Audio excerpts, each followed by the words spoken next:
Faidatun ari ieu eta hiji faidah. Qala ngucap ieu Imam An-Nawawi fil Majmu'i dina kitab Majmu ngucap kana lapad yukrohu.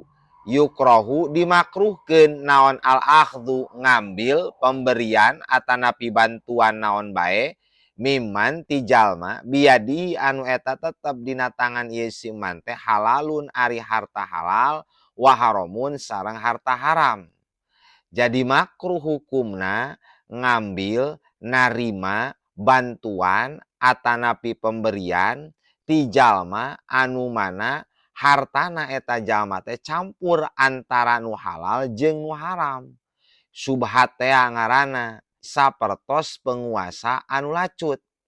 Penguasa anu lacut alias anu zolim, anu teu adil, barang bere ka urang, tah narima pemberianana eta hukumna makruh.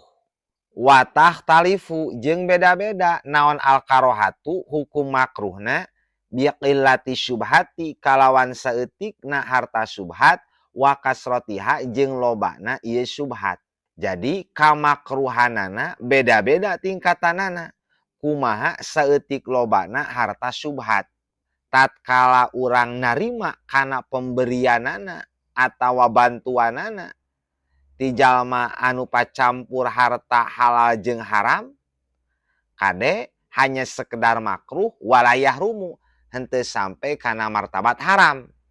Rek loba rek saeutik eta harta syubhatna nu pacampur antara harta halal jeung haram tatkala urang dibere harta eta narima pamerena eta henteu sampai kana martabat haram tapi hanya sekedar makruh.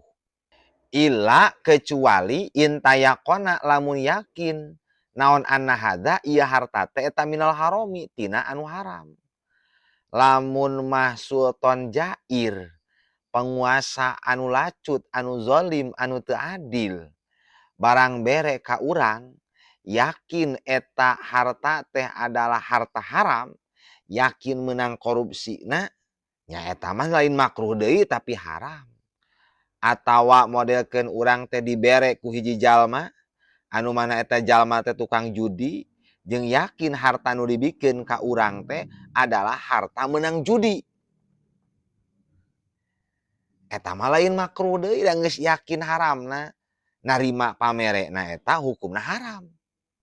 Wa qaulul Ghazali ari ucapan Imam Al-Ghazali yahrumu haram naon al-akhdhu ngambil pemberian bantuan mimman ti jalma aksaru malihi anu ari kaloloban hartana ieu si jalma nu mere teh eta haramun haram wa kadanya kitu deui sapertoskeun ieu ahdu muamalatuhu ari bermuamalahna jeung ieu si man.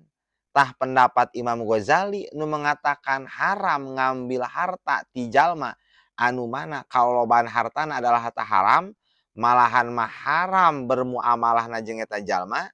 Tah pendapat Imam Ghazali ieu teh eta syazun pendapat anu syaz. Jadi sok sanajan kalolobaan harta si jalma teh haram tapi masih kene aya nu halalna asalkan teu yakin nu dibikeun ka urang teh adalah harta haram tah narimana urang kana eta pamerena hukumna hanya sekedar makruh henteu sampai kana martabat haram.